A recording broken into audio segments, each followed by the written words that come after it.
श्री गोपाळ कृष्ण भगवान की जय. लीळा नंबर 23चा उर्वरित भाग.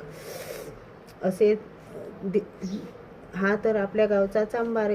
येथे देव कसा काय झाला त्याने तर पुरा गाव विटाळला असे ते चांभार एकमेकाशी बोलू लागले. ते शब्द सर्वांनी ऐकले. त्यावेळी त्या नगरात जगळ देव व विश्वदेव असे न्याय देणारे 2 अधिकारी होते. त्यांना न्याय देण्यासाठी बोलवले. त्यांनी त्यांच्या ग्रंथाद्वारे असा निर्णय दिला की याला भाजलेल्या चुनखड्यामध्ये बसवा व वरून पखालीने पाणी सोडा. त्याने त्या पुरुषाला तसेच केले. तेव्हा तेथे जमलेली गर्दी पाहून एक जण विचारू लागला की ही गर्दी कशाची आहे. यावर गर्दीतून कोणी त्यास उत्तर दिले की ह्या पुरुषाला तशा तऱ्हेची शिक्षा दिली. यावर विचारणाऱ्याने लगेच त्याच्या खंडनासाठी प्रश्न केला, अरे तुम्ही याला काय शिक्षा कराल. तो तर पलीकडे खेळत आहे. त्याच्या गळ्यातील माळ सुद्धा सुकली नाही.